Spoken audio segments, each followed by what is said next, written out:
Serial Ganga माई की बेटियां की कहानी अब ऐसे मोड़ पर पहुंच चुकी है जहां हर एक पल रिश्तों की परीक्षा लेता हुआ दिखाई देने वाला है।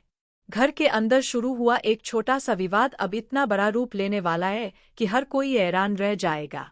सबसे बड़ा झटका तो उस समय लगेगा जब पूरे परिवार के सामने स्नेहा की ऐसी बेइज्जती होगी जिसकी उसने कभी कल्पना भी नहीं की होगी।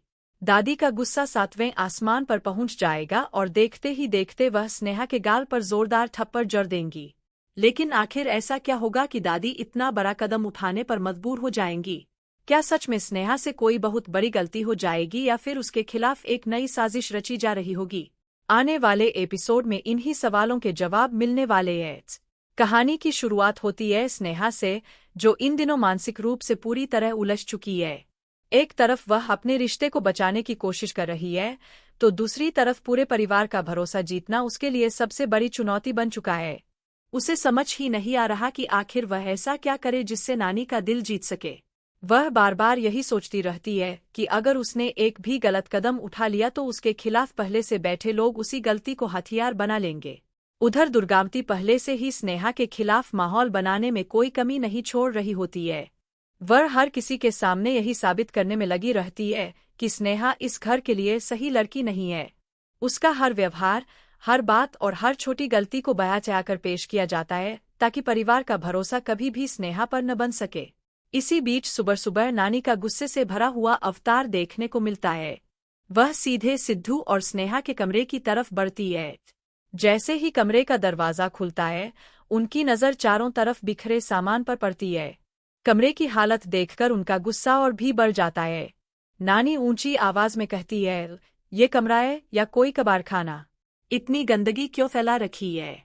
तुम दोनों इतने गैरजिम्मेदार कैसे हो सकते हो? एक घर को संभालना भी नहीं आता और खुद को इस परिवार का हिस्सा कहते हो। स्नेहा एकदम घबरा जाती है। वह तुरंत सामान समेटने लगती है, जबकि सिद्धू माहौल संभालने की कोशिश करता है। वह झूठ बोल देता है कि रात को अचानक तबीयत खराब हो गई थी, इसलिए कमरा साफ नहीं कर पाए। लेकिन नानी उसकी बातों को तुरंत पकड़ लेती है। वह गुस्से में कहती है, झूठ बोलना बंद करो, मुझे सब समझ आता है। अपनी बीवी की हर बात में हाँ मिलाना छोड़ दो। अगर उसने गलती की है तो उसे समझाओ, उसका साथ देकर उसकी गलतियां मत छिपाओ। सिद्धू चुप हो जाता है। वह जानता है कि इस समय कुछ भी बोलना आग में घी डालने जैसा होगा। इसके बाद नानी स्नेहा की तरफ देखकर कहती है, आज तुम इस घर की बहू होने का फर्ज निभाओगी। अच्छे से तैयार होकर नीचे आओ। आज पूरे परिवार के लिए खाना तुम बनाओगी। तब पता चलेगा कि तुम सिर्फ बातें बनाना जानती हो या सच में इस घर को अपनाना चाहती हो। स्नेहा के चेहरे पर चिंता साफ दिखाई देती है। वह कभी रसोई के कामों में ज्यादा माहिर नहीं रही, लेकिन अब उसके पास मना करने का कोई रास्ता भी नहीं होता। अगर वह पीछे हटती है तो सब यही कहेंगे कि वह जिम्मेदारियों से भागती है। उधर सिद्धू अपनी पत्नी का हौसला बयाने की कोशिश करता है। वह उसे समझाता है कि चाहे कुछ भी हो जाए, आज किसी तरह सबका दिल जीतना होगा। वह खुद स्नेहा को तैयार होने में मदद करता है, उसके पैरों में पायल पहनाता है और प्यार से कहता है, आज बस थोड़ा धैर्य रखना, सब ठीक हो जाएगा। स्नेहा सिर पर पल्लू रचकर नीचे आती है। पूरे परिवार की नज़र उसी पर टिक जाती है। कुछ लोग उसे उम्मीद से देख रहे होते हैं, तो कुछ लोग सिर्फ उसकी गलती का इंतजार कर रहे होते हैं।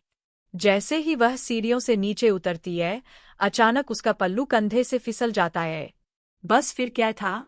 नानी तुरंत गुस्से में बोल पड़ती है, अच्छे घर की बहुएं हमेशा सिर पर पल्लू रखती है। यही हमारे संस्कार है, यही इस घर की परंपरा है। बहू की पहचान उसके संस्कारों से होती है।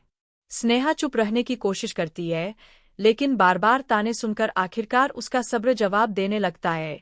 वह धीरे लेकिन आत्मविश्वास से पूछती है, तो क्या जिन औरतों के सिर पर पल्लू नहीं होता, वो अपने बड़ों की इज्जत नहीं करती? क्या सिर्फ कपड़े ही किसी इंसान के संस्कार तय करते हैं? स्नेहा का यह सवाल सुनते ही पूरे घर में सन्नाटा छा जाता है। किसी को उम्मीद नहीं थी कि वह इस तरह अपनी बात रखेगी। नानी को उसकी यह बात बिल्कुल पसंद नहीं आती। उन्हें लगता है कि स्नेहा उनके संस्कारों पर सवाल उठा रही है। हालांकि वह उस समय ज्यादा बहस नहीं करती और सिर्फ इतना कहती है, बहुत जवाब देने लगी हो, पहले अपने काम से साबित करो कि तुम इस घर की बहू बनने लायक हो। इसके बाद स्नेहा रसोई की तरफ चली जाती है। लेकिन असली तूफान तो अब शुरू होने वाला होता है।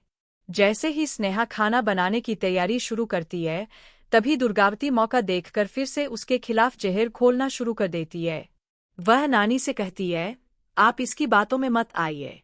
ये लड़की बहुत चालाक है। जिस दिन से इस घर में आई है, उसी दिन से इसने अलग चूल्हा जलाने की बात की थी। इसे परिवार जोड़ना नहीं, तोड़ना आता है। आज ये सिर्फ दिखावा कर रही है ताकि आपका भरोसा जीत सके। दुर्गावती की बातें सुनकर नानी का शक एक बार फिर बढ़ जाता है। वह गुस्से में कहती है, जिस लड़की की वजह से परिवार टूटने लगे, उसे इस घर की चौखट पार ही नहीं करनी चाहिए थी। ऐसी लड़की इस परिवार की बहू नहीं बन सकती। स्नेहा ये सारी बातें सुन लेती है। उसकी आंखों में आंसू आ जाते हैं, लेकिन वह किसी के सामने कमजोर नहीं पड़ना चाहती। वह बिना कुछ बोले खाना बनाने में लग जाती है। वह पूरे मन से हर व्यंजन तैयार करती है। उसके मन में सिर्फ एक ही उम्मीद होती है कि शायद उसके काम से सबका दिल बदल जाए। लेकिन दुर्गावती अभी भी शांत नहीं बैठती। वह बार बार रसोई में जाकर कोई न कोई कमी निकालने की कोशिश करती रहती है।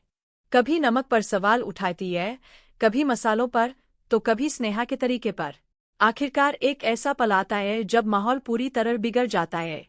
दुर्गावती जानबूझकर ऐसी बात कह देती है जिससे नानी का गुस्सा फूट पड़ता है। वह नानी के सामने स्नेहा पर आरोप लगा देती है कि उसने इस घर की मर्यादा और रिश्तों की कोई कीमत नहीं समझी। वह सिर्फ सिद्धू को परिवार से अलग करना चाहती है। इतना सुनते ही नानी अपना आपा खो बैठती है। वह तेज कदमों से स्नेहा के पास पहुंचती है। इससे पहले कि स्नेहा कुछ समझ पाती, नानी उसके गाल पर एक जोरदार थप्पड़ मार देती है।